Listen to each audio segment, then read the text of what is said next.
त्यतिखेरसम्म हामीले त्यो इन्सासको चाहिँ आवाज पनि सुनेको थिएन। हेर्नुहोस् इन्सासको आवाज त यस्तो हुँदो रहेछ जति पढेको चाहिँ अब फेरि नजिक पढेको जस्तो लाग्ने रहेछ। अनि उनीहरूले चाहिँ पुरै अटो फायर एलएमजीबाट र चाहिँ इन्सासबाट पुरा अटो फायर गर्दै आए। अटो फायरबाट गर्दै पनि आयो तल 81 क्याम्पबाट चाहिँ सैलुङमा चाहिँ माथिबाट फेरि 81 गिराएको छ। हेर्नुहोस् 81 हान्न थाले माथि सैलुङको पहाडमा फेरि त्यहाँबाट चाहिँ उताबाट 81 हान्ने हेर्नुहोस् यताबाट चाहिँ अब इन्फेन्ट्री गर्दा हाम्रो दोहोरो भिडन्त भयो। हामी दुईवटा कम्पनी चाहिँ हाम्रो एकदम भिडन्त परेको छ। हेर्नुहोस् कान कानबाट गोली गएको त्यो अटो वेपनका गोलीहरू गएको चाहिँ त्यो एकदम चाहिँ नजिक त्यो मृत्युसँग चाहिँ खेलिन्छ भनिन्छ नि त्यो मृत्युसँग खेलेको चाहिँ अब त्यो अनुभूति चाहिँ त्यहाँ भयो। एकदम डरलाग्दो अवस्था त्यो पाल परिरहेछ एकदम पाल परेको थियो। त्यो आन्द्रा भुँडी पनि देखिन्थ्यो पछाडिबाट पनि त्यो एकदम भुवास गर्ने त्यस्तो खालको थियो। त्यो कपडा हामीले यसरी ओढाउँथ्यो त्यो कपडा पनि त्यो टालो पनि भित्रसम्म तान्थ्यो क्या त्यो घाउबाट। अनि त्यस्तो हुँदाखेरि त्यो घाइते पनि त्यस्तो अवस्थामा हामीले लग्यौँ। हेर्नुहोस् अब उपचार गर्न सकिन्छ होला भनेर अब त्यतिखेर त के थियो भन्दाखेरि अत्यन्तै म कहिले पनि बिर्सन सक्दिनँ। म नमरेसम्म यो चाहिँ म बिर्सन सक्दिनँ जस्तो लाग्छ। यो चाहिँ मेरो अत्यन्त चाहिँ अब यो भयानक भनौँ या अथवा के भनौँ यो चाहिँ मेरो एकदम बिर्सनै नहुने घटना होइन। आइपुग्नलाई 12 दिन लाग्यो। 12 दिन लाग्दासम्म हामीले त्यो जुत्ता खोलिएको थिएन। त्यति बेलासम्म हेर्नुहोस् तपाईँ हाम्रो चाहिँ खुट्टा समेत कुहिसकेका थिए। जुकाले टोक्ने त्यहाँबाट चाहिँ तपाईँको त्यो पानी हिँड्ने पानी कहिले पनि नरोकिने बर्खाको दिनमा हिँड्दा त्यहाँबाट करिब 15 दिनमा चाहिँ हामी दिन र रात हिँड्दाखेरि चाहिँ महाभारत रेन्ज आइपुग्यौँ। हेर्नुहोस् त्यहाँ कमान्डरले रोलकाल गर्नुभयो। हाम्रो रोलकाल गरिसकेपछि हामी विशेष योजनामा लाग्दैछौँ। त्यसको रिहर्सल हुँदैछ। गाविसको एउटा चाहिँ अब सानो एउटा चाहिँ गाउँमा अन्तिम सेल्टर लिन पुग्यौँ। त्यो अन्तिम सेल्टरमा चाहिँ अब त्यो दिन पनि अब अलिकति आराम गर्ने र त्यो लास्ट म्याप ब्रिफिङ गर्ने काम त्यहाँनिर भयो। त्यहाँबाट चाहिँ अब टर्च बाल्ने अब रानीको छोराहरू आए भन्ने टर्च बाल्दै हिँड्ने त्यो चाहिँ अब त्यतिखेर चाहिँ चलनै थियो कि पहिलो फायर खोलेपछि सबै एसाल्टहरू नजिकै पुगिसकेका थियो। एसाल्टहरू नजिकै पुगिसकेका थियो। त्यहाँबाट चाहिँ भीषण हाम्रो चाहिँ टोलीले सबै एसाल्टहरूले चाहिँ हमला गर्यो। अब हाम्रो एसाल्टले पनि म चाहिँ कमान्डर सुरेशसँगै थिएँ। उनीहरूले पनि एकदम ठुलो प्रतिरोध गरे। भित्रबाट ठुलो फायर आयो। ठुलो फायर आइसकेपछि एकदम त्यहाँ चाहिँ गोली चाहिँ ठ्याक्कै उहाँको यो घाँटीमा लाग्यो। हेर्नुहोस् यो घाँटीमा चाहिँ उहाँको गोली लाग्यो। गोली लागेर उहाँ ढल्नु भयो। अनि त्यहाँबाट त्यहाँबाट हामीलाई झन् साथीको यो घाँटीमा गोली लागेको थियो। त्यो पछाडि निस्किने बेला घाँटी अलिकति मात्रै बाँकी थियो। एकदम त्यो छुट्टिएको थियो। त्यस्तो हुँदाखेरि तपाईँको त्यो साथीको रगत जो बगेको थियो मेरो पहिलो लडाइँ पनि हो। पहिलो अनुभूति भयो साथीको रगतको टीका लगाएर अगाडि बढ्नुपर्छ भन्ने मान्यता अनुसार साथीको त्यो रगत बगेको भल्दी बगेको त्यो रगतको टीका चाहिँ लगाएको मेरो त्यो पहिलो अनुभूति हो। एकदम तितो क्षण क्या हाम्रो त्यो।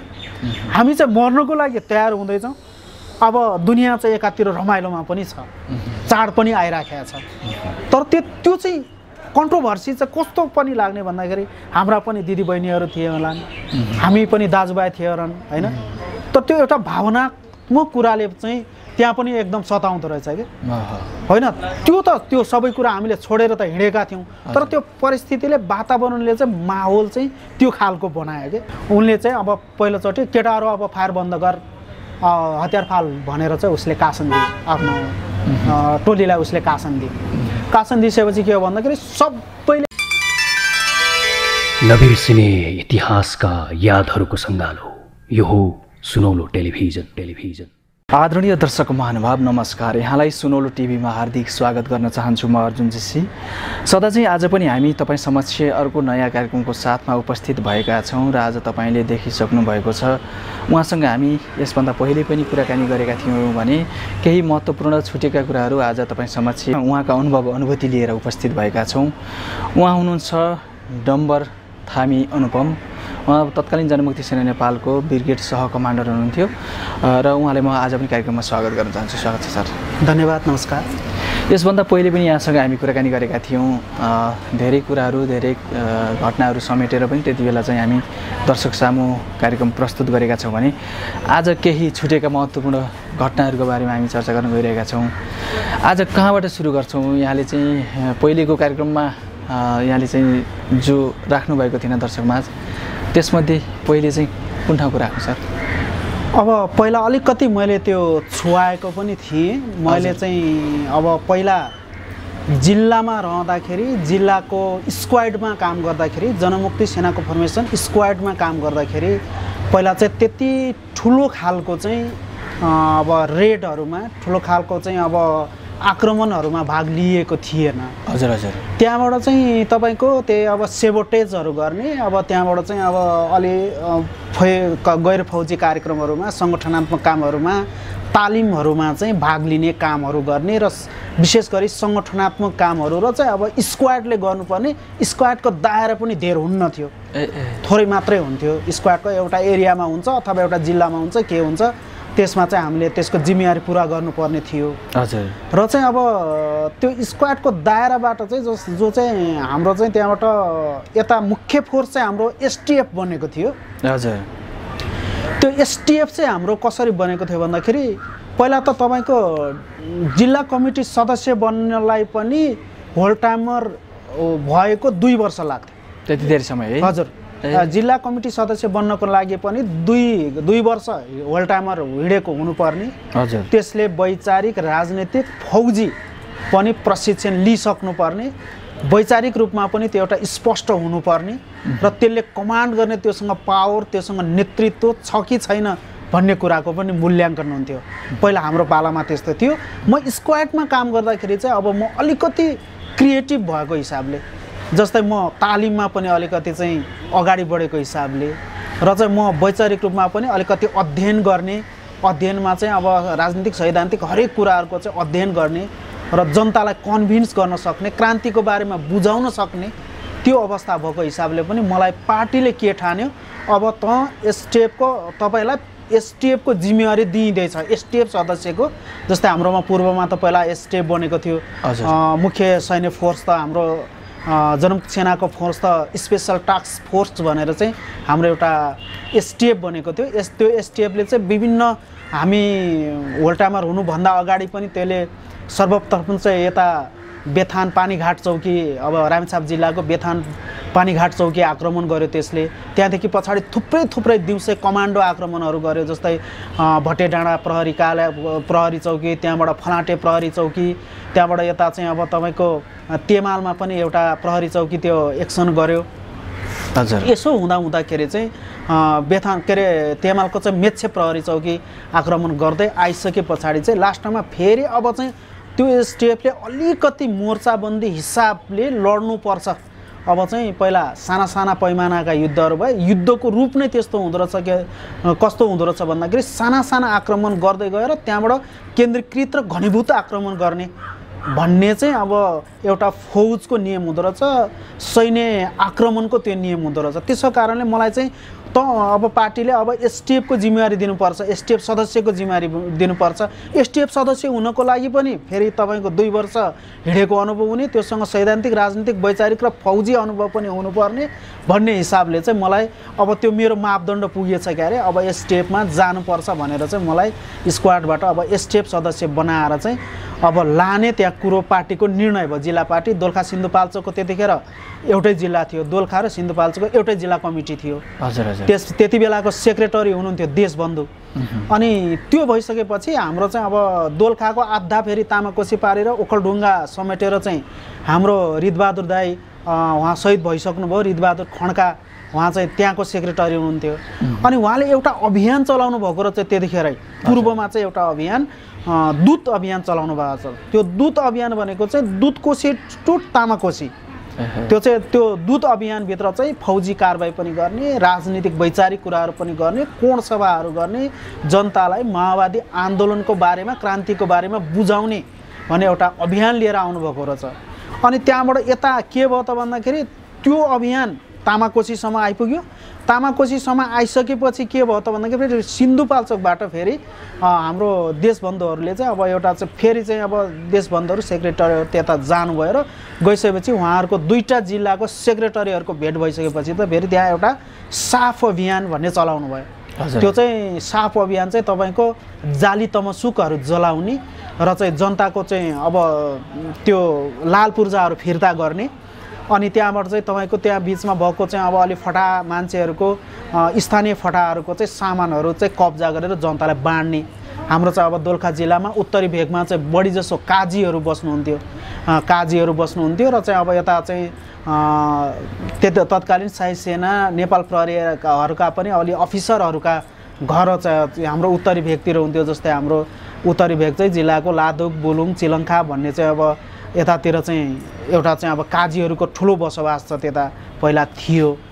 अनि त्यो भइसकेपछि चाहिँ हामीले दोलखा जिल्लामा चाहिँ अब हृदबहादुर सरहरू आउनु भइसकेपछि चाहिँ के भन्दाखेरि एउटा साफ अभियान, त्यो साफ अभियान चलाइसकेपछि चाहिँ हामी तपाईँको अब फेरि पार्टीले विशेष योजना बनाउँदैछ भन्ने हामीलाई एउटा जानकारी आयो। त्यो विशेष योजना चाहिँ के रहेछ भन्ने भयो हामीलाई। अब हामीलाई यस स्टेपमा जिल्लाबाट चाहिँ अब जस्तै जितेन्द्र, कमरेड जितेन्द्र, भीमलाल थामी जितेन्द्र, म र चाहिँ अर्को एकजना हुनुहुन्थ्यो मिलन थामी भन्ने, हामी तीनजनालाई चाहिँ त्यतिखेर एसटिएफ सदस्यको रूपमा हामीलाई चाहिँ पठाउनु भयो। हामी पनि एसटिएफको एउटा सेक्सन त्यहाँ पुगेको थियो। त्यहाँ कमान्डर हुनुहुन्थ्यो हाम्रो चाहिँ एकजना मुक्ति, चिनबहादुर तामाङ मुक्ति चाहिँ कमान्डर हुनुहुन्थ्यो हाम्रो। अनि त्यहाँ उहाँहरूको कमान्डमा चाहिँ एउटा एसटिएफको एउटा सेक्सन आएको थियो हाम्रोतिर। त्यो सेक्सन आएको थियो, त्यो आइसकेपछि अर्को हाम्रो एकजना एसटिएफकै सेक्सन कमान्डर कमरेड रामजी हुनुहुन्थ्यो। उहाँ चाहिँ अब बन्दीपुर मोर्चा सिराहामा उहाँको शहादत भयो। त्यो त्यति भइसके पछाडि चाहिँ के भयो भने तपाईँको त्यो साफ अभियान हामीले पुरा गऱ्यौँ। जस्तै हाम्रो चाहिँ दोलखा जिल्लाको त्यो लापिलाङदेखि सुरुवात भयो, तत्कालीन गाविस लापिलाङदेखि त्यो चाहिँ तत्कालीन गाविस गौरी शङ्कर जुङ्गुसम्म पुगेर चाहिँ त्यो तपाईँको हाम्रो साफ अभियान पुरा भयो। त्यो एसटिएफको सेक्सन पनि सँगसँगै छ। त्यतिखेर एसटिएफले 303 राइफल लिएर आएको थियो। अनि 303 राइफल सहित सशस्त्र मार्च पनि भयो त्यतिखेर हाम्रो। त्यो सशस्त्र मार्च भइसकेपछि एक तहको जाली फटाहरू, एक थरको स्थानीय फटाहरू चाहिँ तर्सिए। त्यतिखेर चाहिँ अब त्यतिखेर अलि दमन थियो हाम्रोमा, अलिकति त्यहाँ चाहिँ अब जनताहरू शोषित पीडित थिए, ती काजीहरूको हालिमुहालीमा थिए, अलिकति मुक्त भएको चाहिँ त्यहाँ महसुस भएर त्यहाँबाट हामी चाहिँ अब विशेष योजना चाहिँ पार्टीले ल्याएको छ भन्ने पछि हामी त्यहाँबाट चाहिँ अब त्यो एसटिएफको टोलीसँग नै जोडिएर, एसटिएफको सेक्सनसँग जोडिएर हाम्रो चाहिँ मार्च सुरु भयो। हेर्नुहोस्, हाम्रो मार्च चाहिँ त्यो कहाँबाट सुरु भयो भने चाहिँ दोलखाको चाहिँ अब यता अब दोलखा पौटी, अब यता घ्याङसुका ठोकर र यता तपाईँको उसबाट यो काटाकुटी गाविस भन्ने छ, त्यहाँबाट हाम्रो सशस्त्र मार्च सुरु भयो। त्यहाँदेखि हामी हिँड्यौँ। हेर्नुहोस्, त्यहाँदेखि हिँड्यौँ। अब दिनमा 24 घन्टामा 2-3 घन्टा मात्रै सुत्ने, अरू काम चाहिँ हिँड्ने मात्रै भयो हाम्रो। त्यो बर्खाको दिन थियो, भदौबाट हामी त्यो हिँड्न सुरु गऱ्यौँ। त्यो अलिअलि चाहिँ अब हिँडाइको थकाइ त हाम्रो त्यो अभियान चलाउँदा, साफ अभियान चलाउँदाखेरि नै हाम्रो थकाइको अनुभव त त्यतिखेर नै भयो। त्यो अनुभव पुरै थकाइ लागिसकेको थियो। तर पनि अब विशेष योजना भनेपछि हामी हिँड्नु पर्यो। हिँडिसकेपछि हामी त्यो बर्खाको समय जुका लागेको छ। अब जुकाहरू आएका छन्, हेर्नुहोस्, त्यो मतलब छैन। जुकाहरू जति आएर टोकेर उनीहरू झर्छन्, हामीलाई त्यो थाहा छैन। हामी रातभरि दिनभरि, दिनमा त्यही 24 घन्टामा 3-4 घन्टा हिँड्ने, सुत्ने, त्यहाँबाट हिँडिरहने। त्यसो हुँदा हामी चाहिँ दोलखाबाट सिन्धुपाल्चोक छिर्यौँ। हेर्नुहोस्, सिन्धुपाल्चोक छिरिसकेपछि हामी फेरि आयौँ। त्यो एसटिएफको फोर्स पनि छ हामीसँग, चिउरा र दालमुट खाँदै हिँडेका छौँ। बिचबिचमा अब पानी चाहिँ अब कहाँ खोला खोल्सीका पानीहरू, धारा कुवा के भेटिन्छ, त्यहाँका पानीहरू पिउँदै हिँड्यौँ। त्यहाँबाट हामी सिन्धुपाल्चोक आइसकेपछि कुबिन्डे आयो। हेर्नुहोस्, कुबिन्डेमा चाहिँ अब के थियो भन्दाखेरि पहिला एउटा जनताहरूले त्यहाँ विद्रोह गरेका थिए। त्यहाँ विद्रोह गर्दाखेरि त्यो कुबिन्डेका चाहिँ अब बुढाबुढी केटाकेटी सबै जेल परेका थिए।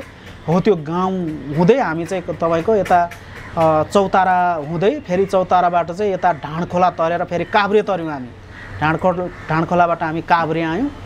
काभ्रे आइसकेपछि काभ्रेको पनि यो कुन्ताबेसी भन्ने मण्डन देवपुर गाउँपालिका पर्छ अहिले, त्यो देवपुर हामी कुन्ताबेसी हुँदै चाहिँ त्यहाँबाट यता महादेव थान हुँदै चाहिँ फेरि हामी भकुण्डी बेसी तरेर तपाईँको त्यतिखेरसम्म हामी लागेको छ करिब 12 दिन लाग्यो। हामी यता चाहिँ अब भकुण्डी बेसीसम्म आइपुग्नलाई 12 दिन लाग्यो।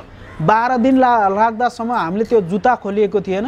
त्यति बेलासम्म हेर्नुहोस् तपाईँ, हाम्रो चाहिँ खुट्टा समेत कुहिसकेका थिए। जुकाले टोक्ने, त्यहाँबाट चाहिँ तपाईँको त्यो पानी हिँड्ने, पानी कहिले पनि नरोकिने, बर्खाको दिनमा हिँड्दा त्यहाँबाट करिब 15 दिनमा चाहिँ हामी दिन र रात हिँड्दाखेरि चाहिँ महाभारत रेन्ज आइपुग्यौँ। हेर्नुहोस्, त्यो चाहिँ महाभारत रेन्ज आइपुग्यो। त्यतिखेरको चाहिँ अब त्यो शिखरपुर गाविस भन्ने थियो, त्यो अहिले रोसी गाउँपालिका पर्छ। त्यहाँ शिखरपुरमा आइपुग्यौँ। शिखरपुरमा आइसकेपछि चाहिँ हामीले अनि एसटिएफको कमान्डर कमरेड सुरेश हुनुहुन्थ्यो त्यतिखेर। एसटिएफको कमान्डर कमरेड सुरेश हुनुहुन्थ्यो।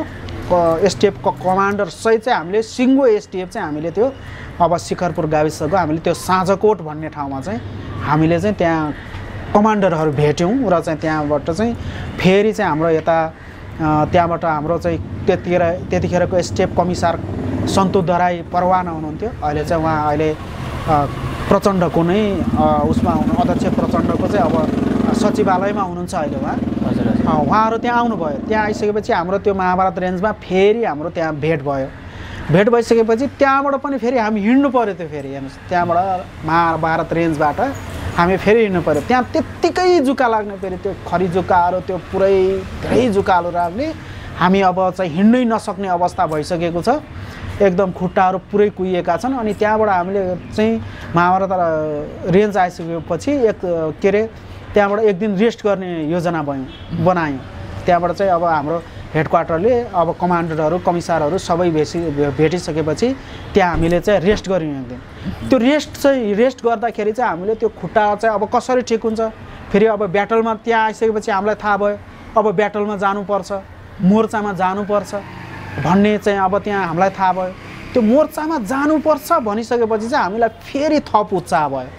हामीलाई ती खुट्टा कुहिएका जुकाले टोकेका ती कुराहरू त्यत्रो 15-16 दिन दिनरात हिँडेका कुराहरू चाहिँ हामीले त्यहाँबाट भुल्यौँ। हामी अर्को उत्साहमा भयौँ। अनि त्यसो भइसकेपछि एक दिन रेस्ट गऱ्यौँ। अब त्यो कुहिएका खुट्टाहरूलाई ठिक पार्नको लागि चाहिँ त्यहाँ तेल बेसार लगाउने होइन, तातो पानी र चाहिँ त्यो नुन पानीले खुट्टाहरू धुने, त्यहाँबाट त्यो तेल बेसार लगाएर चाहिँ अनि हामीले त्यो त्यहाँ रेस्ट गऱ्यौँ। त्यसले पनि धेरै राहत मिल्यो हामीलाई। हेर्नुहोस्, त्यो भइसकेपछि हामी के भनौँ भन्दाखेरि त्यहाँबाट फेरि चाहिँ अब त्यहाँ कमान्डरले रोलकाल गर्नुभयो। हाम्रो रोलकाल गरिसकेपछि हामी विशेष योजनामा लाग्दैछौँ। त्यसको रिहर्सल हुँदैछ।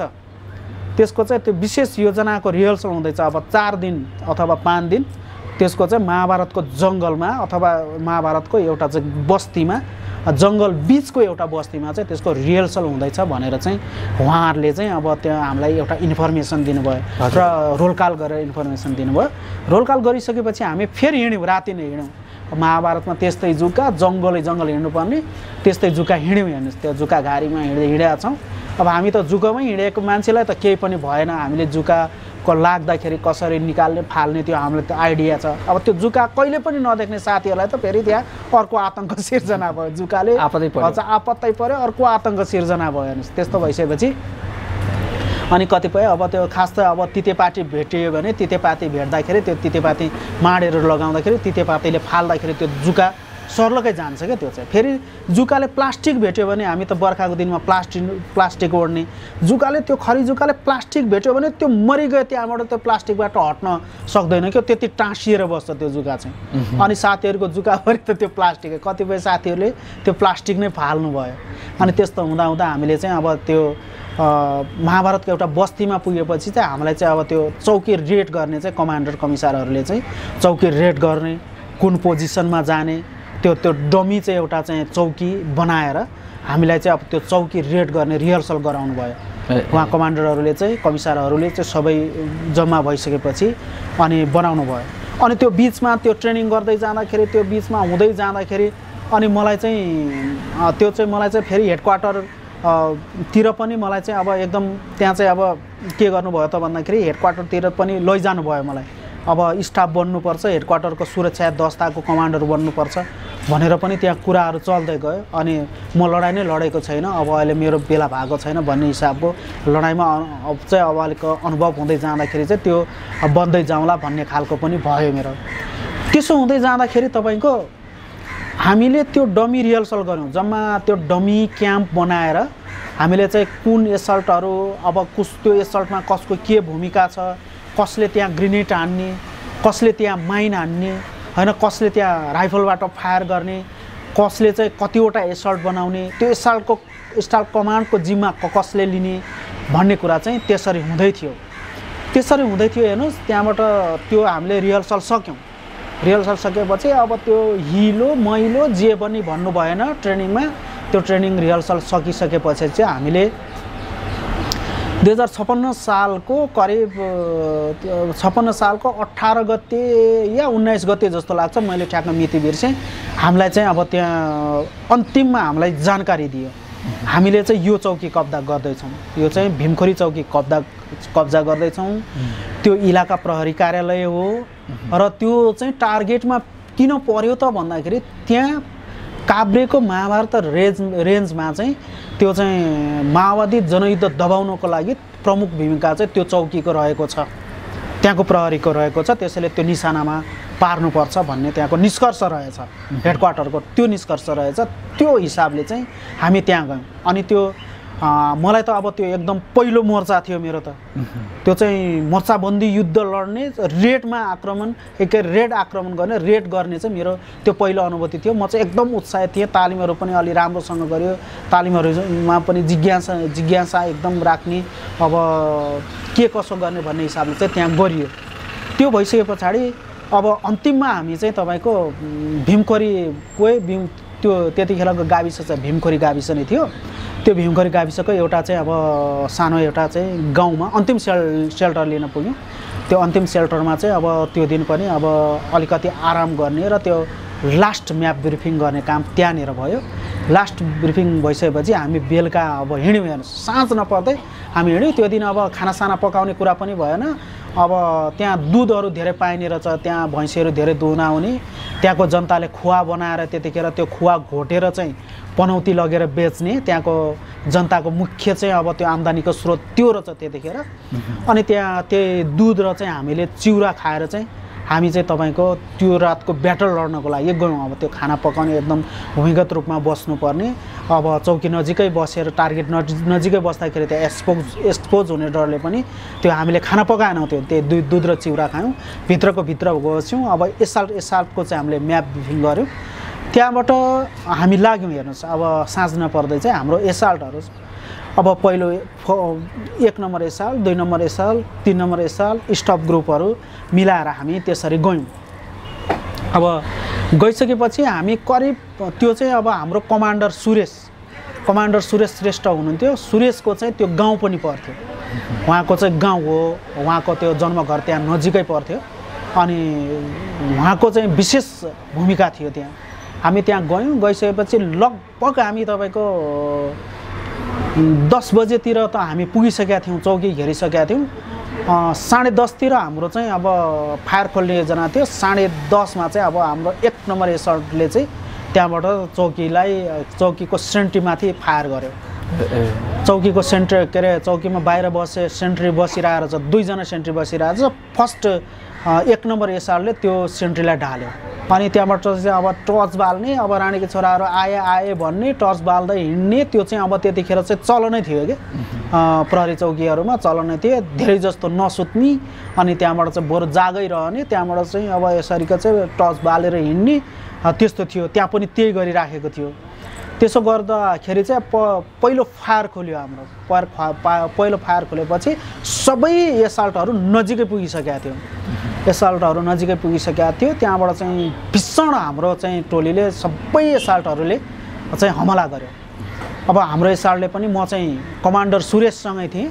हाम्रो चाहिँ 3 नम्बर एसाल्ट थियो। हामी हेडक्वार्टरको नि हामीले सुरक्षा गर्ने, कमान्डरको नि सुरक्षा गर्ने, र कमान्डरले समग्रता कमान्ड हाम्रो टोलीबाट गर्ने, र हामी पनि त्यो एसल्टमा चाहिँ गर्ने भनेर चाहिँ हाम्रो चाहिँ त्यो भूमिका थियो। त्यसै गरी चाहिँ आक्रमण भयो, चारैतिरबाट भीषण एकचोटि आक्रमण भएपछि उनीहरूले पनि एकदम ठुलो प्रतिरोध गरे। भित्रबाट ठुलो फायर आयो। ठुलो फायर आइसकेपछि एकदम त्यहाँ चाहिँ पुलिसहरू पनि अब धेरै नै रहेछन्। त्यतिखेर त 12-15 जना पुलिस भनेको त धेरै ठुलो सङ्ख्यामा हो, हेर्नुहोस्। अब त्यो चाहिँ हाम्रो लागि त अब त्यतिखेर त अब कमान्डो आक्रमण भएको थियो। त्यो रेड चाहिँ अब त्यतिखेर ठुलो रेड भएको थिएन। त्यो पहिला भएको त्यो तपाईँको बेथान प्रहरी चौकी थियो, बेथान पानीघाट प्रहरी चौकी थियो। त्यहाँ चाहिँ हाम्रो भरुवा बन्दुकले नै कब्जा भएको थियो। भरुवा बन्दुकले अब तपाईँको चाहिँ अब भरुवा बन्दुक भर्दै हान्दै त्यहाँबाट चाहिँ तपाईँको फेरि चाहिँ त्यो खैनीको बट्टामा बनाएको बम हान्ने, त्यस्तो भएर अनि त्यहाँबाट विशेष गरी ढुङ्गा मुढा गरेर कब्जा भएको हो त्यो। अनि त्यहाँबाट चाहिँ त्यस्तो अनुभव मात्रै थियो। अनि त्यहाँबाट यो रेडको अनुभव चाहिँ तपाईँको के थियो भन्दाखेरि एकदम भीषण यो चाहिँ लडाइँमा चाहिँ यो परिणत भयो। हजुर लडाइँमा चाहिँ अब भीषण भित्रबाट पनि फायर भयो। फायर भइसकेपछि हामी पनि आफ्नो एसलबाट अगाडि बढ्दै गयौँ। अगाडि बढ्दै जाँदाखेरि चाहिँ तपाईँको के भयो भन्दाखेरि अब यता धर्म भन्ने कमरेड हुनुहुन्थ्यो, उहाँ चाहिँ त्यतिखेर काभ्रे जिल्लाको सेक्रेटरिएट सदस्य हुनुहुन्थ्यो, धर्म कमरेड। उहाँ चाहिँ एकदम पहिला पनि अब रेडहरूमा भाग लिएको कमरेड हुनुहुन्थ्यो। उहाँको भागमा चाहिँ माइन हान्ने परेको थियो। हाम्रो कमरेड एकजना कमरेड दिनेश र कमरेड धर्मको चाहिँ के थियो त भन्दाखेरि अब माइन बोक्दै जाने र माथि छतबाट माइन हान्ने भन्ने चाहिँ अब योजना थियो। त्यसो हुँदाखेरि चाहिँ के गर्नुभयो त भन्दाखेरि यता पछाडिबाट गएर चौकीको पछाडिबाट गएर चाहिँ माथि माइन हान्ने भन्ने थियो। उहाँहरू चाहिँ चौकीको पछाडिबाट गएर चाहिँ माथिबाट माइन हान्नुभयो। एउटा माइन हान्नुभयो। एउटा माइन हानिसकेपछि के भयो त भन्दाखेरि अलिकति चाहिँ अब पुलिसहरू पछाडि हटे, अलिकति फायर कम भयो। त्यहाँबाट एकछिन फायर कम भयो, त्यहाँ हामी अगाडि बढ्दै थियौँ। अगाडि बढ्दै जाँदाखेरि फेरि के भयो त भन्दाखेरि त्यहाँबाट फेरि भीषण हमला भयो हामी माथि। त्यहाँबाट फेरि हामी त्यहाँबाट चाहिँ अलिक नजिकै पुगिसकेका थियौँ, चौकी नजिकै पुगिसकेका थियौँ। पुगिसकेपछि के भयो भन्दाखेरि फेरि चाहिँ अब कमरेड धर्मले अर्को माइन हान्ने योजना बनाउनु भयो। त्यहाँनिर अर्को माइन हान भने यहाँ कमान्डरले शासन गरिसकेपछि पर गएर त्यहाँबाट फेरि छतबाट माइन चढाउनु भयो। अनि माइन चढाइसके पछाडि त तपाईँको माइन त विस्फोट भयो। विस्फोट भइसकेपछि फेरि अब त्यो माइनले कति क्षति पुर्यायो त भनेर त उहाँले यसरी हेर्दाखेरि, यसरी मुन्टो उठाएर हेर्दाखेरि तपाईँको फेरि त्यहाँबाट भित्रबाट चाहिँ पुलिसले हानेको गोली चाहिँ ठ्याक्कै उहाँको यो घाँटीमा लाग्यो। हेर्नुहोस्, यो घाँटीमा चाहिँ उहाँको गोली लाग्यो। गोली लागेर उहाँ ढल्नु भयो। अनि त्यहाँबाट ढल्नु भयो। त्यहाँबाट हामीलाई झन् त्यो आफ्नो साथी ढलिसकेपछि, साथीको रगत देखिसकेपछि हामीलाई झन् त्यहाँ चाहिँ आक्रोश पैदा भयो। हेर्नुहोस्, झन् हामीलाई चाहिँ हाम्रो चाहिँ रगत नै अब तातियो। त्यस्तो भइसकेपछि फेरि हामी आक्रमण गर्दा गर्दै चौकीको ढोकाहरूमा पुग्यौँ। हेर्नुहोस्, चौकीको ढोकामा के पुगेका थियौँ। अनि त्यहाँबाट चाहिँ तपाईँको कमरेड भीष्मलाई चाहिँ अब एकदम फुर्तिलो साथी हुनुहुन्थ्यो। उहाँको घर चाहिँ रामेछाप हो। उहाँको नाम भीमप्रसाद गौतम हो। उहाँको पार्टीको नाम भीष्म थियो। हाम्रो कमरेड भीष्मलाई त्यहाँबाट पेटमा गोली लाग्यो। हेर्नुहोस्, पेटबाट गोली लागेर त्यो गोली चाहिँ पिठ्यौँबाट निस्कियो। त्यो उहाँ घाइते हुनुभयो। घाइते साथीलाई पछाडि हटाइयो, पछाडि ल्याइयो। पछाडि ल्याइसकेपछि हामीले त्यहाँ त्यो चौकी कब्जा गऱ्यौँ। हेर्नुहोस्, चौकी कब्जा गऱ्यौँ। चौकी कब्जा गरिसकेपछि हामीले त्यो भित्र सबै त्यो चौकीहरू चाहिँ हामीले सर्च गरेर त्यहाँ 4 थान राइफल भेटायौँ। हेर्नुहोस्, 4 थान राइफल भेटायौँ। केही पुलिसहरू भागे, हतियार सहितै भागे। अनि जम्मा हामीले चाहिँ राइफल चाहिँ 4 थान त्यहाँ चाहिँ गऱ्यौँ। केही गोलीहरू कब्जा गऱ्यौँ, सङ्गिनहरू चाहिँ कब्जा गऱ्यौँ हामीले, ब्यानेटहरू कब्जा गरेर हामी त्यहाँबाट चाहिँ। अनि हाम्रो कमान्डर कमिसार त्यतिखेर कमरेड विशाल पनि हुनुहुन्थ्यो, शेरमान कुवार विशाल। उहाँ पनि अब शहीद हुनुभयो। अनि त्यो भइसके पछाडि उहाँ चाहिँ त्यो चौकीमा होइन, पछि शहीद हुनुभयो। अनि त्यो भइसकेपछि हामी सबैजना अब सबै कमरेडहरू, घाइते कमरेडहरूलाई पनि ल्यायौँ। त्यो चौकी सर्च गऱ्यौँ। हाम्रो चौकी पुरै चाहिँ हाम्रो सफल भयो। हामीले चाहिँ त्यहाँ चाहिँ जनमुक्ति सेना जिन्दाबाद, नेकपा माओवादी जिन्दाबाद भनेर चौकीको प्राङ्गणमा हामीले नारा पनि लगायौँ। अनि नारा लगाइसकेपछि हामी चाहिँ अब त्यो चौकीको फेरि चाहिँ अब त्यो आँगनमा जम्मा भयौँ। जम्मा भइसकेपछि कमरेड अब धर्मलाई चाहिँ हामीले त्यहाँ श्रद्धाञ्जली अब ब्ल्याङ्केटमा पोको पारेर हामीले कमरेड उसलाई चाहिँ श्रद्धाञ्जली गर्ने कार्यक्रम भयो। हामी छोटो श्रद्धाञ्जली भयो चौकीको चाहिँ आँगनमा। त्यहाँ चाहिँ धेरै जसो प्रहरीहरू हतियार सहित, धेरै जसो प्रहरीहरू हतियार सहित अब हाम्रो कमजोर घेराबाट घेरा तोडेर भागे। अब थोरै जसो दोहोरो भिडन्तमा त्यहाँ चाहिँ अब सिद्धिए। अनि अर्को कुरा चाहिँ के भन्दाखेरि अनि राइफल चाहिँ कम नै भेटायौँ। हामीले 4वटा मात्रै राइफल कब्जा गऱ्यौँ त्यहाँ। त्यो भइसकेपछि हामीले चाहिँ त्यो श्रद्धाञ्जली सभा गर्दाखेरि चाहिँ हामी त अब आफ्नो साथी ढल्यो भने साथीको खसेको हातको बन्दुक उठाएर अगाडि बढ्ने र चाहिँ अब हामी चाहिँ त्यो शपथ खाएर चाहिँ हामीले क्रान्तिलाई धोका नदिने भन्ने हाम्रो त्यो शपथ खाएर हामी हिँडेको थियौँ हैन। त्यो भए पछाडि चाहिँ साथीको रगत चाहिँ यो साथीको यो घाँटीमा गोली लागेको थियो। त्यो पछाडि निस्किने बेला घाँटी अलिकति मात्रै बाँकी थियो, एकदम त्यो छुट्टिएको थियो, छुट्टिसकेको थियो। त्यस्तो हुँदाखेरि तपाईँको त्यो साथीको रगत जो बगेको थियो, मेरो पहिलो अनुभूति, पहिलो लडाइँ पनि हो, पहिलो अनुभूति भयो। साथीको रगतको टीका लगाएर अगाडि बढ्नुपर्छ भन्ने मान्यता अनुसार साथीको त्यो रगत बगेको भल्ती बगेको त्यो रगतको टीका चाहिँ लगाएको मेरो त्यो पहिलो अनुभूति हो। त्यो चाहिँ मलाई अझै पनि कस्तो लाग्छ भन्दाखेरि हामी यस्तो ठाउँबाट आएका हौँ, यस्तो गरेर आएका हौँ जस्तो लाग्छ। अझै पनि म सम्झिँदाखेरि मलाई गर्व पनि लाग्छ, मेरो आङ पनि सिरिङ्गै गर्छ। मरेको मान्छेदेखि त मान्छेहरू चाहिँ एकदम डराउँछन्, तर हामी साथीको ढलेको लासको चाहिँ साथीको त्यो मुटुबाट भल्किएको रगतको टिका चाहिँ प्रत्यक्ष रूपमा हामीले चाहिँ त्यहाँ लगाएका छौँ। सबैले लगाउँ? हजुर, सबैले लगायौँ। हामी सबैले त्यो रगतको टिका लगायौँ। त्यो टिका, त्यो रगतको टाटो 2-3 दिनसम्म पनि हाम्रो निधारबाट गएन। अनि त्यो हामीले साथीलाई त्यो श्रद्धाञ्जली सभा गरिसकेपछि साथीलाई चाहिँ अब हामीले त्यहाँ छोड्नुपर्ने बाध्यता आयो र अर्को चाहिँ त्यो साथीको चाहिँ शव चाहिँ हामीले लान सकेनौँ। कसले लियो त्यो चाहिँ? अब त्यो हामीले त्यहीँ नै छोड्यौँ। त्यो चाहिँ अब त्यो चाहिँ हाम्रो कम फोर्स थियो अनि घाइते साथी एकजना हुनुभयो। त्यो साथीलाई बोक्नु पऱ्यो, कमरेड भीष्म घाइते हुनुहुन्थ्यो। उहाँको चाहिँ के भयो भन्दाखेरि यहाँ पेटबाट गोली लागेर मेरुदण्ड उडाएको थियो पछाडि। त्यो राइफलको बुलेट अब अगाडि लागेको चाहिँ अब थाहा हुँदैन, पछाडि चाहिँ ठुलो भुवाङ परेको हुन्छ। उहाँको पनि पेटमा गोली लागेको थियो तर मेरुदण्ड चाहिँ उडाएको थियो। अनि पहिलोचोटि लडाइँमा सहभागी हुँदा मैले अब शहीद भएको साथीको शव पनि हेर्नु पऱ्यो, त्यहाँदेखि घाइते साथी पनि देख्नु पऱ्यो। हेर्नुहोस्, त्यो हुँदाखेरि चाहिँ अब मनमा एक भित्रको क्रान्तिप्रतिको एउटा निष्ठा, मनभित्र चाहिँ एउटा चाहिँ आक्रोश अझै पनि पैदा भयो। हेर्नुहोस्, त्यहाँबाट त्यो हामीले खुल्लै छोड्नुभयो चाहिँ त्यो लासलाई? त्यो लासलाई चाहिँ हामीले चाहिँ अब ब्ल्याङ्केटमा पोको पाऱ्यौँ। पोको पारेर चाहिँ हामीले चाहिँ अब त्यो उज्यालो भइसकेको थियो, उज्यालो हुन लागिसकेको थियो। हामी चाहिँ अब सुरक्षाको हिसाबले पनि अब त्यो उनीहरूको सेट हामीसँग थियो हुँदाखेरि चाहिँ अब चारैतिरबाट चाहिँ अब हामीलाई घेरा हाल्न आएका थिए। फेरि बाहिरबाट पुलिसहरू परिचालन भइसकेका थिए, विभिन्न ठाउँबाट पुलिसहरू आइसकेका थिए। हामी जाने नाकाहरूतिर पनि यहाँ बाटो छेक्ने भन्ने कुराहरू आइरहेका थिए। त्यही भएर कारणले हामीले उहाँको शवलाई लिन सकेनौँ त्यतिखेर, अनि छोडिदियौँ। अनि हामीले चाहिँ अर्को चाहिँ अब घाइते साथीलाई बचाउनु पर्ने थियो। घाइते साथीलाई चाहिँ बचाउनको निम्ति हाम्रा सर्टहरू फुकालेर हामीले स्ट्रेचर बनायौँ। हामीले कम्ब्याट ड्रेसहरू, त्यो सर्टहरू अनि महिला कमरेडहरूको चाहिँ हामीले त्यो के अरे पछ्यौराहरूको चाहिँ हामीले स्ट्रेचर बनायौँ। अनि त्यो पछ्यौरा ओढाएर चाहिँ हामीले त्यो घाइते साथीलाई बोक्दै लग्यौँ हामीले। हेर्नुहोस्, उहाँ चाहिँ कस्तो अवस्था थियो? उहाँ चाहिँ एकदम त्यो बोल्न अलि मात्रै बोल्नुहुन्थ्यो। अनि मलाई पानी खान मन लाग्यो कमरेड भन्नुभयो, थोरै हामीले पानी दियौँ। तर के थियो भन्दाखेरि हेर्नुहोस्, त्यो उहाँले सास फेर्दाखेरि चाहिँ त्यो पछाडिको घाउबाट चाहिँ यत्रो त्यो भुवाङ परेको ठाउँबाट चाहिँ त्यो सास फेर्दाखेरि चाहिँ त्यो एकदम त्यो कहाँबाट आएको त्यो सास, त्यो खलाती जस्तो श्वास जस्तो त्यस्तो श्वास निस्किन्थ्यो कि एकदम डरलाग्दो अवस्था। एकदम पाल परेको थियो। त्यो आन्द्रा भुँडी पनि देखिन्थ्यो पछाडिबाट पनि, त्यो एकदम भुवास गर्ने त्यस्तो खालको थियो। त्यो कपडा हामीले यसरी ओढाउँथ्यो, त्यो कपडा पनि त्यो टालो पनि भित्रसम्म तान्थ्यो कि त्यो घाउबाट। अनि त्यस्तो हुँदाखेरि त्यो घाइते पनि त्यस्तो अवस्थामा हामीले लग्यौँ। हेर्नुहोस्, अब उपचार गर्न सकिन्छ होला भनेर। अब त्यतिखेर त के थियो भन्दाखेरि उपचार पछि पो हाम्रो मेडिकलहरूको विकास भयो, हामीसँगै हाम्रो डाक्टर भयो, हरेक कुराहरू भयो। त्यतिखेर हामीसँग डाक्टर थिएन, हामी सामान्य एउटा ट्रिटमेन्ट गर्ने एउटा चाहिँ सामान्य ट्रेनिङ गरेको एउटा साथी हुन्थ्यो।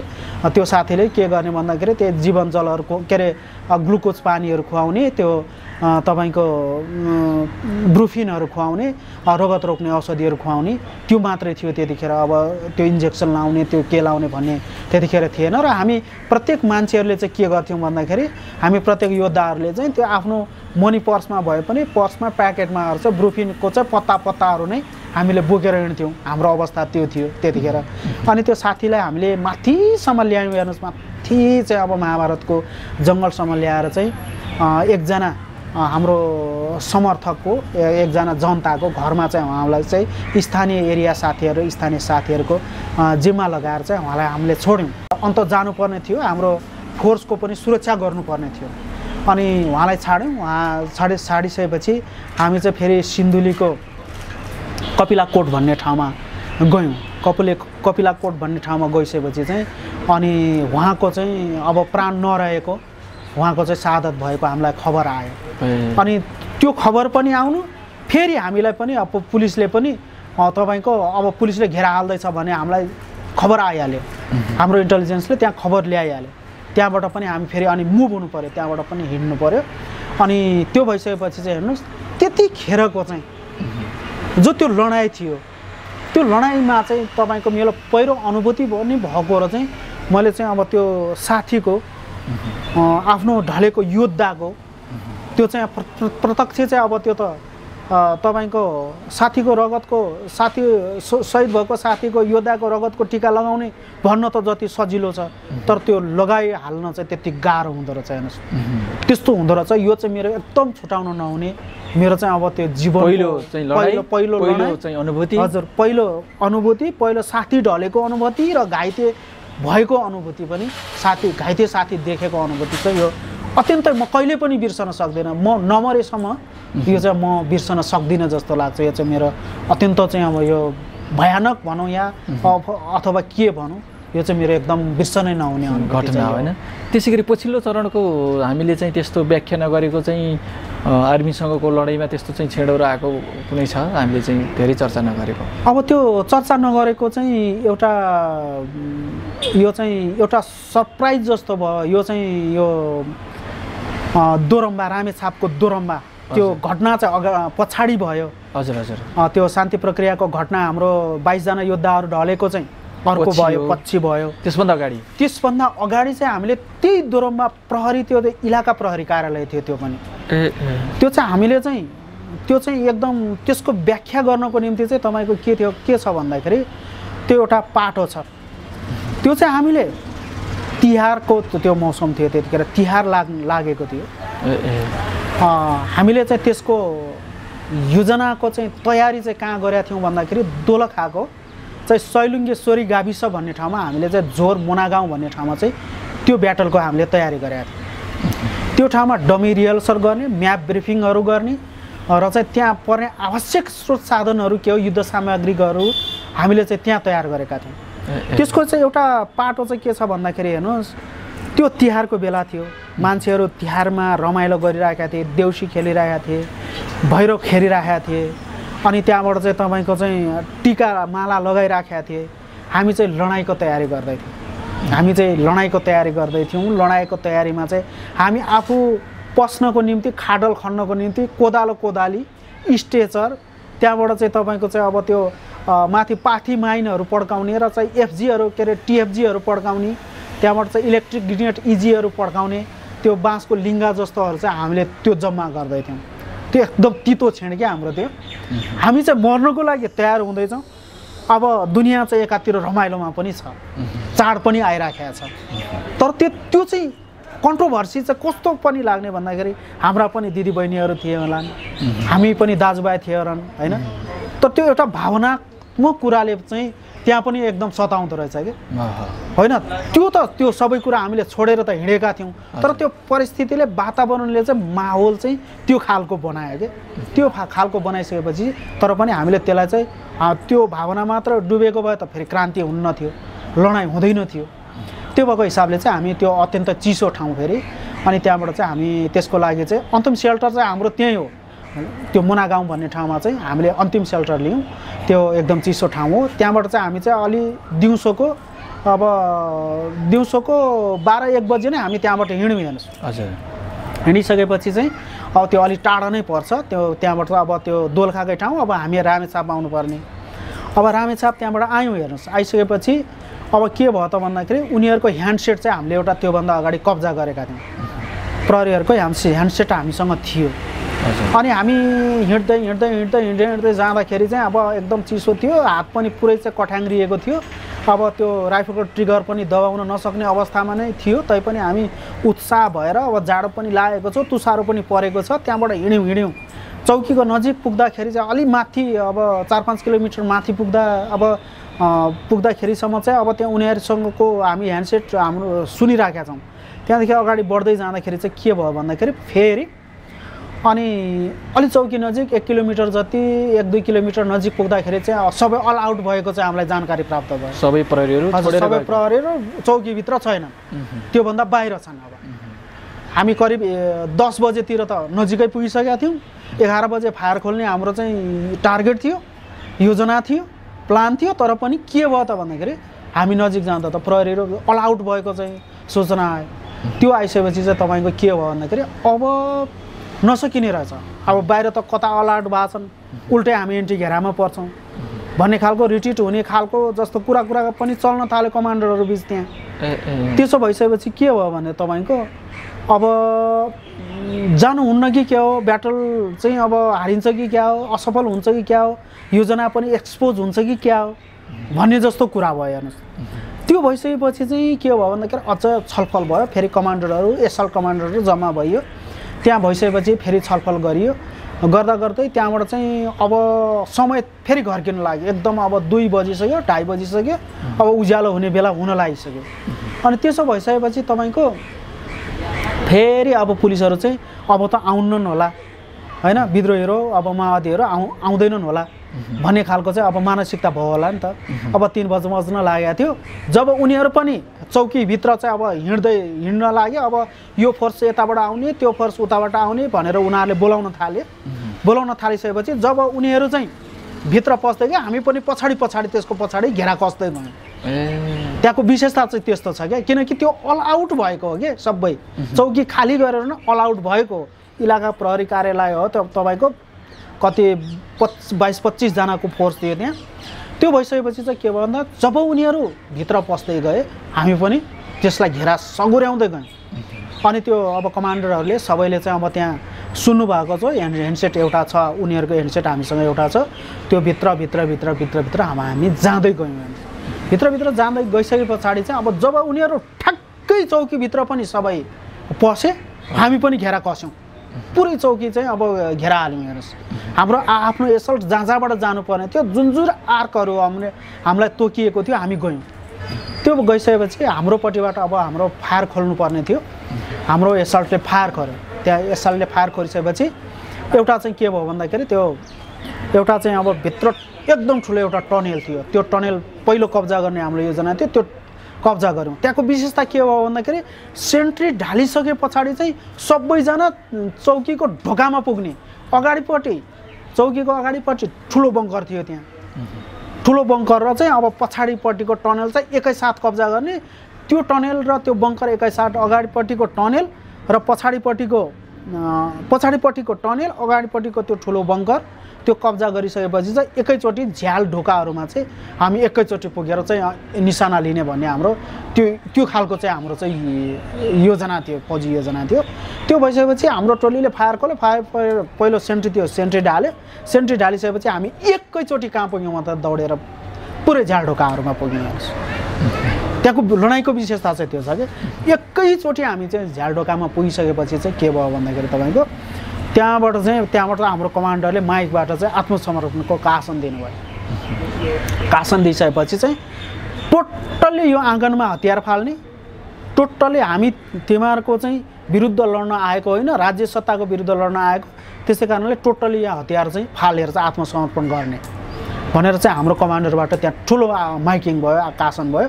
त्यसो भइसकेपछि हामीलाई बचाउनु सर, हामी आत्मसमर्पण गर्छौँ भने तपाईँहरूको अफिसर पहिला आउनु पर्यो भनेर भनिसकेपछि त्यहाँ चाहिँ अब एउटा दिलीप कुमार राई भन्ने चाहिँ एकजना इन्सपेक्टर रहेछन्। इन्सपेक्टरले चाहिँ अनि त्यहाँबाट के गर्यो त भन्दाखेरि इन्सपेक्टर हो कि असै थिए, उनले चाहिँ अब पहिलोचोटि केटाहरू अब फायर बन्द गर, हतियार फाल भनेर चाहिँ उसले कासन दियो, आफ्नो टोलीलाई उसले कासन दियो। कासन दिइसकेपछि के हो भन्दाखेरि सबैले हतियार जति चाहिँ आँगनमा फाले। हेर्नुहोस्, त्यो जे जति हतियारहरू थिए अब त्यहाँ हामीले 21 थान राइफल ल्याएका थियौँ। 21 थान राइफल र एउटा सर्टगन चाहिँ टोटली चाहिँ तपाईँको आँगनमा चाहिँ अनि त्यहाँबाट चाहिँ फाले। ल हामीलाई बचाउनु सर, हामीले चाहिँ अब हतियार फालिसक्यौँ, हामीलाई बचाउनुहोस् भनेर दिलीपलाई त्यतिखेरको कमान्डर थिए, त्यहाँ तिनले कासन गरिसकेपछि त्यहाँ ठ्याक्कै फालियो। फालिसकेपछि तपाईँको इन्सपेक्टरै हुन्, इन्सपेक्टरले त्यहाँ कासन गरिसकेपछि त्यहाँ हतियार फालियो। हतियार फालिसकेपछि हामीले त्यो हतियार टिपेपछि अनि सबै पुलिसहरूलाई चाहिँ अब जम्मा गरेर फेरि सबै पुलिसहरूलाई यो तपाईँहरू विरुद्धको लडाइँ होइन, यो राज्य सत्ता विरुद्धको लडाइँ हो, हामी दाजुभाइ त्यस्तो दुश्मनी मोल्न चाहने हाम्रो इच्छा होइन भन्ने हिसाबले हाम्रो कमान्डरले त्यहाँ उनीहरूलाई एकछिन ब्रिफिङ पनि दिनुभयो, त्यहाँ सम्झाउनु भयो। त्यो भइसकेपछि हामीले चाहिँ त्यो दिलीप राईलाई चाहिँ हामीले कब्जा गऱ्यौँ, उसलाई चाहिँ हामीसँगै लग्यौँ। त्यो लगिसके पछाडि चाहिँ अनि तपाईँको माथिबाट उज्यालो भइसकेको थियो, अनि हेलिकप्टर आयो। हेर्नुहोस्, हेलिकप्टर आइसकेपछि त्यो हतियार लियौँ, त्यो चाहिँ अब उसको कमान्डर, प्रहरीको कमान्डर पनि हामीले कब्जा गरेर लग्यौँ। त्यो लगिसके पछाडि चाहिँ हाम्रो त्यहाँ चाहिँ आगजनी तोडफोड भएन? हजुर, त्यहाँ तोडफोड केही पनि भएन। त्यहाँ चाहिँ अब पुलिसहरूले आक्रमण गरेको लगभग तपाईँको 10 मिनटमा त पुलिसहरूले हतियार फाली गए। लगभग आधी घन्टामा त सबै ब्याटलै सकियो। कार्यालयहरू केही पनि गर्नु भएन? त्यहाँ केही पनि भएन। त्यहाँ पनि पछि हामीले त्यहाँभित्र केही पनि गरेनौँ। त्यो चाहिँ अब त्यो हतियार, हामीलाई हतियार चाहिएको थियो, बुलेट चाहिएको थियो। त्यो एकदम हामीसँग चाहिँ अब त्यो आइहाल्यो। त्यो आइहालेपछि अब एकजना सेन्ट्री बाहेक प्रहरीतर्फ पनि केही क्षति भएन, हाम्रो पनि कोही घाइते पनि हुनु भएन, हाम्रो शहादत पनि कसैको भएन। त्यो भइसकेपछि चाहिँ त्यो एकदम चाहिँ त्यो चाहिँ अब कम क्षतिको लडाइँ भयो क्या त्यो चाहिँ। फेरि त्यो लडाइँमा जाँदा चाहिँ हाम्रो युद्ध सामग्रीहरू एकदम कम भइसकेका थियो हेर्नुहोस्। हामी चाहिँ त्योभन्दा अगाडि एउटा जराटार सिन्धुलीको जराटार मोर्चा लडेको थियो। जराटार मोर्चामा चाहिँ हाम्रो बुलेटहरू पनि सकिएको थियो। त्यहाँ चाहिँ कोसँग भएको थियो? त्यहाँ चाहिँ पुलिससँग नै भएको थियो, सशस्त्रसँग त्यो लडाइँ भएको थियो। त्यो मोर्चा चाहिँ हामीले त्यहाँ त्यो असफल बेहोर्नु पऱ्यो त्यो मोर्चा पनि। अनि त्यसको चाहिँ हामीले त्यो क्षतिपूर्ति सहित चाहिँ उठाउने भनेर नै त्यो आक्रमण गरिएको थियो क्या, त्यो चौकीमा आक्रमण गरिएको थियो। त्यसो हुँदाखेरि चाहिँ के भयो भन्दाखेरि तपाईँको हाम्रो फर्स्ट स्टार्टमा लड्न जानेलाई पो 11 राउन्ड बुलेट थियो 3-3को हेर्नुहोस् त्यतिखेर। हामीले एकदम लामो लडाइँ लड्नु परेको भए हाम्रो युद्ध सामग्री त्यतिखेर सकिन्थ्यो। त्यो चाहिँ सम्भावना थियो, नहुने सम्भावना थियो। जो फर्स्ट एसल्टमा लड्न जानेलाई त तपाईँको 11-15 राउन्ड बुलेट थियो भन्दाखेरि स्टप ग्रुपमा जानेलाई त म्याक्जिममा 2 राउन्ड बुलेट मात्रै थियो हेर्नुहोस्। त्यो त हामीले मनोबलले साहसले मात्रै लड्यौँ। अनि त्यो भए पछाडि माथिबाट हामी त्यो सैलुङको जङ्गल कब्जा गरेर हामी दोलखापट्टि, सैलुङको जङ्गल हुँदै हामी दोलखापट्टि गयौँ। दोलखापट्टि गइसकेपछि चाहिँ के भयो भन्दाखेरि अनि त्यो मानव अधिकारवादी पत्रकारहरूलाई चाहिँ बोलाएर अनि त्यो दिलीप राईलाई पनि हामीले चाहिँ प्रहरीको कमान्डरलाई पनि हामीले त्यहाँ रिहा गरिदियौँ। यो लडाइँको विशेषता चाहिँ 2-3टा के छ भन्दाखेरि एउटा हाम्रो युद्ध सामग्री सकिएको थियो, त्यसले पनि मनोबलका साथ हामीले लडाइँ लडेर त्यो लडाइँ जित्यौँ। अर्को चाहिँ अब बाहिर भएको चाहिँ अब चाहिँ प्रहरी फोर्सलाई पनि अब भित्र हुलेर त्यो आक्रमण गऱ्यौँ। त्यो हाम्रो चाहिँ लडाइँको विशेषता त्यो थियो। र चाहिँ त्यति बेलासम्म चाहिँ अब हामीले चाहिँ अब पश्चिममा त ठुल्ठुला कमान्डरहरू कब्जा भएको थियो पुलिसहरूको, हाम्रो पूर्वमा चाहिँ भइसकेका थिएन। त्यो प्रहरीको कमान्डर चाहिँ हामीले त्यहाँ पहिलोचोटि कब्जा गऱ्यौँ। त्यो चाहिँ हाम्रो लडाइँको विशेषता त्यो छ। हाम्रो चाहिँ मैले छुटेका कुराहरू चाहिँ अब यिनै हुन् जस्तो लाग्छ मलाई। र आजको हाम्रो चाहिँ अन्त्यतिरको लडाइँको बारेमा कुरा गर्दा यहाँले चाहिँ दोलखा सैलुङको कुरा गर्नुभयो होइन? रामेछाप, दोलखा र रामेछापको त्यो सिमानामा पर्छ सैलुङ चाहिँ। त्यो रामेछापमै पर्छ? हजुर हजुर। त्यहाँ चाहिँ भिडन्त भयो आर्मीसँग?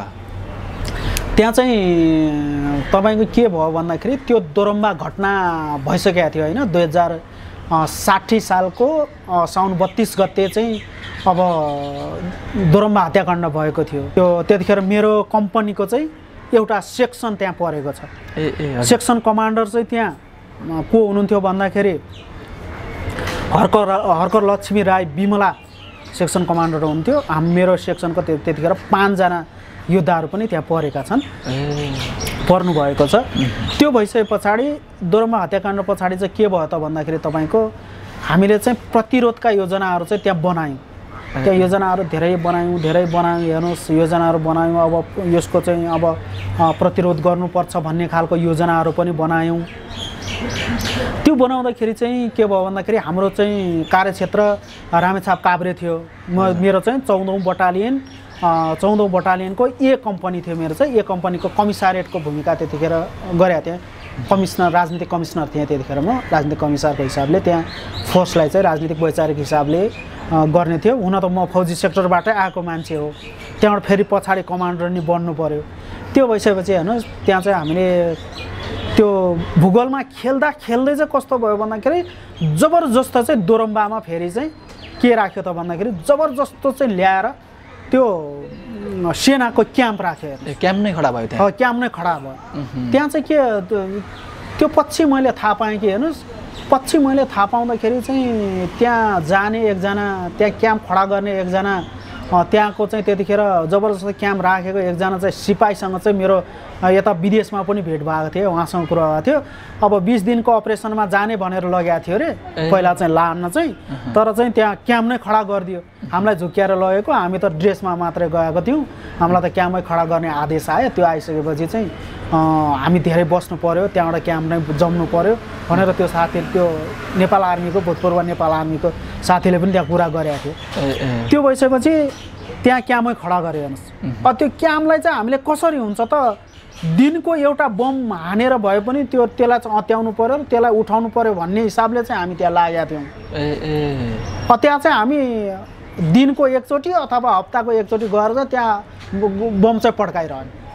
कहिले गएर माइन हान्ने, कहिले गएर ग्रेनेड हान्ने, कहिले गएर चाहिँ हाम्रो एउटा लन्चर जस्तो बनाएको थियौँ, त्यसलाई भिजिपी भन्थ्यौँ क्या हामी। त्यो चाहिँ अनि यहाँबाट पड्काएपछि त्यो गोला गएर चाहिँ त्यहाँ पड्किने बनाएको थियौँ। त्यो चाहिँ हाम्रो घरेलु चाहिँ हतियार हो, त्यो हामीले चाहिँ त्यो चाहिँ बनाएको थियौँ। त्यो बनाइसकेपछि चाहिँ के हो त भन्दाखेरि हामीले त्यो कहिले भिजिपी पनि त्यहाँ हान्यौँ। त्यसो हान्दाखेरि जति हाने पनि उसले चाहिँ अब पछि त बानी परिसक्यो, दिनकै हान्छ ए पड्काउँछन् जान्छन् भन्ने भयो। हेर्नुहोस् बानी परिहाल्यो। त्यो बानी परिहाल्यो। त्यसो भयो कारणले चाहिँ यो पड्काएर मात्रै चाहिँ भएन। अब यहाँ चाहिँ तपाईँको फेरि मिनिरेट नै गर्नु पर्यो, बरु अत्याउनु पर्यो होइन। अब एउटा खालको मिनिरेट गर्नु पर्यो भनेर चाहिँ हाम्रो कमान्डरहरूले त्यहाँ जिल्ला पार्टीले एउटा योजना बनायो। हाम्रो 14 बटालियनलाई बरु केन्द्रित हुने। त्यतिखेर बटालियन कमिसार चाहिँ कमरेड कृपासुर हुनुहुन्थ्यो, अनि कमान्डर कमरेड जीवित हुनुहुन्थ्यो। अनि उहाँहरू कमान्डर कमिसारहरूले र जिल्ला पार्टीका सेक्रेटरीहरूले चाहिँ त्यहाँ तपाईँको चाहिँ अब त्यो योजना बनाइसके पछाडि के भयो त भन्दाखेरि अब त्यसलाई मिनिरेट गर्ने, कब्जा त अहिले गर्न सकिन्न होला, त्यसलाई चाहिँ मिनिरेट गर्ने भन्ने योजना भयो। अब सानो रेड गर्ने, चारैतिरबाट जाने, बम गोलाहरू हान्ने, फायर गर्ने भन्ने भयो। अनि हामीले त्यो मिनिरेट गऱ्यौँ। हेर्नुहोस् यो 2060 सालको मङ्सिरतिर, मङ्सिर होइन कार्तिकमा हामीले त्यो मिनिरेट गऱ्यौँ। हेर्नुहोस् मिनिरेट गर्दाखेरि पनि अब त्यहाँ भित्रबाट अब ट्विन्स मोटारहरू आने, भेरी लाइटहरू बाले, दुनियाँ गरे, त्यहाँ फायर गरे। त्यो मिनिरेट हामीले सफल गऱ्यौँ। अब त्यो हाम्रो कब्जा गर्ने योजना थियो, त्यो तर्साउने मात्र योजना थियो, त्यहाँ फायर गर्ने मात्र कब्जा गर्ने थिएन। अब सकिन्छ भने अलिक बाहिर भएको सेन्ट्री पोस्ट कब्जा गरेर एक दुईवटा हतार ल्याउनु हुन्थ्यो भन्ने योजना बनाएको थियौँ। तर त्यो पुरै काँडे तारले चाहिँ त्यतिखेर चाहिँ अब फेन्सिङ गरिसकेको रहेछ, फोर्टिफिकेसन बनाइसकेको रहेछ। अब त्यो भइसके पछाडि त्यो पुरै हामीले कब्जा गर्ने योजना थियो, त्यो थिएन। त्यो भइसके पछाडि चाहिँ हामीले गऱ्यौँ। त्यो मिनिरेट गरिसकेपछि पनि अनि मेरो एउटा टोली मेरो कम्पनीको टोली चाहिँ निरन्तर रूपमा त्यो सैलुङको जङ्गलमा छिपिएर बस्ने, त्यहाँ लुकेर बस्ने र चाहिँ अब बाहिर आयो भने चाहिँ त्यसलाई आक्रमण गर्ने भन्ने योजना थियो। अनि त्यहाँबाट फेरि त्यस्तो गर्दाखेरि पनि 15-20 दिन त्यहाँ हामी बस्यौँ। बस्दाखेरि पनि उनीहरू बाहिर निस्केनन्। हेर्नुहोस् ननिस्केपछि अब हामीले के गर्ने त भन्दाखेरि फेरि हाम्रो ए कम्पनी र सी कम्पनीको चाहिँ दुईवटा एसटिएफ बनायौँ। कम्पनी कमान्डर चाहिँ हाम्रो शङ्कर बोरा निर्मलै हुनुहुन्थ्यो त्यतिखेर, म कमिसार थिएँ। अनि कमान्डर कमिसार मिलेर हामीले चाहिँ त्यो एसटिएफको त्यहाँ कमान्ड गऱ्यौँ। हेर्नुहोस् हामीले दुईवटा उतातिरको चाहिँ कमरेड सुरवीर हुनुहुन्थ्यो, उता सी कम्पनी थियो। सी कम्पनी र ए कम्पनीको चाहिँ हाम्रो दुईवटा कम्पनीको एसटिएफ हामीले बनाएको थियौँ। त्यो एसटिएफले चाहिँ अब त्यहाँ निरन्तर हामीले चाहिँ बाहिर सैलुङतिरको जङ्गलतिर चाहिँ यदि दुश्मन मुभ भयो भने हामीले हान्ने योजना बनाएको थियौँ। अलि तल चाहिँ माइन राख्ने, तल माइन राखिसके पछाडि चाहिँ अब पहिला माइन विस्फोट गर्ने, माइन विस्फोट गरेपछि दोहोरो भिडन्त गर्ने भन्ने हाम्रो योजना थियो। त्यो भइसकेपछि हाम्रो अर्को एसटिएफ चाहिँ एउटा कमान्डोको लागि अन्तै गएको थियो, त्यो आइपुगिसकेका थिएन। अनि त्यो योजना बनायौँ। हेर्नुहोस् त्यहाँबाट एक दिन चाहिँ के भयो भन्दाखेरि हामी एउटा गुम्बामा बसेका थियौँ। गुम्बामा बसेर खाना खाँदै थियौँ। राति 9 बजे चाहिँ ल दुश्मन चाहिँ अब यहाँबाट ब्यारेकबाट निस्किया छ भन्ने हामीलाई खबर आयो। हाम्रो इन्टेलिजेन्सले त्यो खबर ल्याइसकेपछि के भयो त भन्दाखेरि अब त्यो एउटा धारा भन्ने ठाउँ छ, त्यो दोरम्बा गाविसै पर्छ, त्यो सैलुङ आउने बाटो हो। त्यहाँ चाहिँ सानो एउटा गाउँ पनि छ। त्योभन्दा माथि कटेपछि गाउँ छैन, त्यो जङ्गल सुरु हुन्छ। ठ्याक्कै जङ्गल सुरु हुने बेला चाहिँ एउटा साँगुरो ठाउँ छ, त्यहाँ चाहिँ तपाईँको हाम्रो एम्बुस ग्रुप थियो, माइन ग्रुप थियो। त्यो माइन ग्रुप थियो। हेर्नुहोस् त्यो माइन ग्रुपले त्यहाँ माइन ब्लास्ट गर्यो। राति माइन ब्लास्ट गर्यो। त्यो माइन ब्लास्ट गरिसकेपछि हामी हतार त्यो खाँदाको खाना पनि छोडेर हामी बाहिर निस्क्यौँ र पोजिसनमा गयौँ। तर माइन ब्लास्ट गरिसकेपछि त्यो दुश्मन राति आएन बाहिर। हेर्नुहोस् नआइसकेपछि हामी चाहिँ अब त्यो रातमा चाहिँ त्यहीँ बस्यौँ। माथि हिउँ परेको छ। हेर्नुहोस् हिउँ माथि पुरै साह्रै निलो भइसकेको छ, त्यो एकदम चिसोले हिउँमाथि रातभरि बस्यौँ, पोजिसन लिएर बस्यौँ।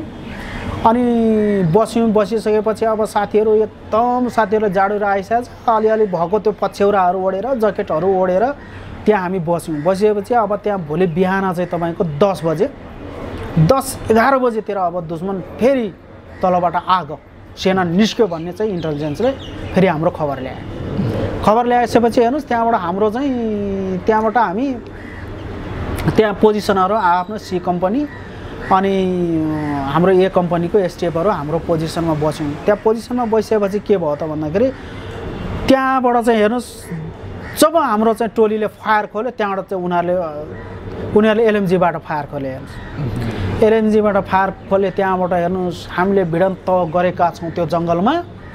उनीहरू यस्तो प्यारालल पोजिसनमा आएका छन्। हेर्नुहोस् प्यारालल पोजिसनमा आछ, हामी उकालोमा छौँ, माथिबाट हामीले बुलेट हान्ने, माथिबाट हामीले फायरिङ गर्ने, तलबाट चाहिँ पुरै चाहिँ त्यो अटो फायर गर्दै आउने क्या उनीहरू। अटो फायर गर्दै आउने। त्यतिखेरसम्म हामीले त्यो इन्सासको चाहिँ आवाज पनि सुनेको थिएन। हेर्नुहोस् इन्सासको आवाज त यस्तो हुँदो रहेछ जति पढेको चाहिँ अब फेरि नजिक पढेको जस्तो लाग्ने रहेछ। अनि उनीहरूले चाहिँ पुरै अटो फायर एलएमजीबाट र चाहिँ इन्सासबाट पुरा अटो फायर गर्दै आए। अटो फायर गर्दै पनि आयो। तल 81 क्याम्पबाट चाहिँ सैलुङमा चाहिँ माथिबाट फेरि 81 गिराएको छ। हेर्नुहोस् 81 हान्न थाले माथि सैलुङको पाहाडमा। फेरि त्यहाँबाट चाहिँ उताबाट 81 हान्ने। हेर्नुहोस् यताबाट चाहिँ अब इन्फेन्ट्री गर्दा हाम्रो दोहोरो भिडन्त भयो। हामी दुईवटा कम्पनी छौँ, हाम्रो एकदम भिडन्त परेको छ। हेर्नुहोस् भिडन्त परेको छ। जब सैलुङको टुप्पोमा गएर सैलुङको चुचुरोमा गएर हामीले माथिबाट फायर गरेको त्यो हाम्रो फायरलाई पनि उसले पिन डाउन गर्दै ल्यायो। हेर्नुहोस् पिन डाउन गर्दै गर्दै गर्दै गर्दै गर्दै ल्यायो। हामीले पनि फायर गऱ्यौँ। हामीसँग अब एसएलआर थियो, एसएलआर बाहेक अरू हतियारहरू हामीसँग त्यतिखेर थिएन होइन। एसएलआर र 303 अनि त्यो एसएलआर र 303बाट हामीले फायर गरेका छौँ, एकदम कमान्ड गरेका छौँ। तर पनि हामीले उनीहरूको अटो वेपन्सहरू टोटल अटो वेपन्सहरू चाहिँ अब उनीहरूले प्रयोग गरे। त्यसो गर्दा गर्दा गर्दा त्यहाँबाट हेलिकप्टर आयो। हेर्नुहोस् माथिबाट हेलिकप्टर आएर फेरि फायरिङ गर्न लाग्यो माथि हेलिकप्टरले। त्यसो भइसकेपछि माथि त्यो हेलिकप्टरको फायरिङले त हामीलाई चाहिँ केही पनि असर गरेन, एकदम माथिबाट गरेको थियो त्यसले। त्यसो भइसकेपछि चाहिँ तपाईँको अब हामी चुचुरोमा आउने अडिन सकेनौँ, हेलिकप्टर आइहाल्यो।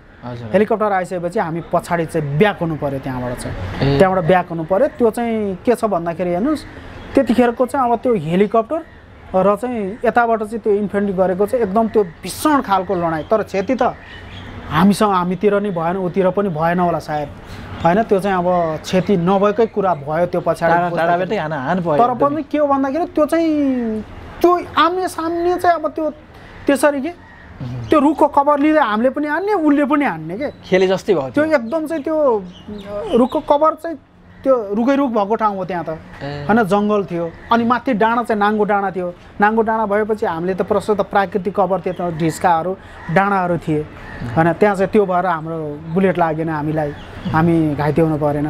र त्यो हेलिकप्टर आइसकेपछि चाहिँ हामी त्यहाँबाट रिट्रिट हुनु पऱ्यो। अनि त्यो चाहिँ एकदम चाहिँ जिन्दगीको चाहिँ त्यो प्रत्येक त्यो कानबाट गोली गएको, त्यो अटो वेपनका गोलीहरू गएको चाहिँ त्यो एकदम चाहिँ नजिक नजिक त्यो मृत्युसँग चाहिँ खेलिन्छ भनिन्छ नि, त्यो मृत्युसँग खेलेको चाहिँ अब त्यो अनुभूति चाहिँ त्यहाँ भयो। कसैले लडाइँ खेल्ने भन्छ नि, लडाइँ खेले जस्तै भयो त्यो। हजुर एकदम त्यो चाहिँ अब त्यो नजिक नजिकबाटै भयो क्या त्यो चाहिँ। त ढल्न त ढलिएन, के कारणले ढलिएन कसैलाई पनि लागेन। तर पनि त्यो त्यस्तो भयो क्या त्यो लडाइँ चाहिँ। हेर्नुहोस् दिउँसोको लडाइँ हो। अनि त्यहाँदेखि हामीले चाहिँ त्यो दिउँसो लगभग 1 घन्टा 2.5 घन्टा 1 घन्टा 1.5 घन्टा त्यो लडाइँ भयो होला। अनि हेलिकप्टर आए पछाडि चाहिँ हामी यतापट्टिबाट चाहिँ अनि यता चाहिँ अब रामेछापको भूगोलबाट हामीले त्यो रिट्रिट भयौँ। अनि त्यो लडाइँ चाहिँ त्यसरी सक्यो है। त्यसरी सक्यो त्यो लडाइँ चाहिँ। हुन चाहिँ कसैलाई अब पछि पनि त्यहाँ लडाइँहरू त धेरै भए, तर त्यो पछि चाहिँ अब त्यस्तै अब पाटोपुटो फायरिङहरू हुने। तर चाहिँ ब्यारेक चाहिँ त्यहाँबाट त त्यो ब्यारेक उठेन, त्यो अहिलेसम्म पनि छ। हेर्नुहोस् त्यो ब्यारेक अहिलेसम्म पनि छ। त्यो भूगोलमा मलाई जान मन लागेको छ, अब गइया छैन। अब त्यो चाहिँ त्यो अहिलेसम्म नि जाने चाहिँ योजना छ, यहाँले एकदमै महत्त्वपूर्ण समय आजको हाम्रो यो कार्यक्रममा दिनुभयो। यहाँले चाहिँ केही छुटेका पहिलेका चाहिँ र यहाँको जीवनका महत्त्वपूर्ण रहेका केही अनुभव भोगाइहरू अनुभूतिहरू हाम्रो दर्शक समक्ष राख्नुभयो, यसको लागि चाहिँ यहाँलाई धेरै धेरै धन्यवाद छ। मलाई पनि यो मेरा जिन्दगीका तिता मिठा अनुभवहरू यसरी राख्न दिनुभयो। तपाईँ र तपाईँको सुनौलो टिभी र आम जनसमुदायमा पनि म हार्दिक आभार व्यक्त गर्न चाहन्छु। धन्यवाद।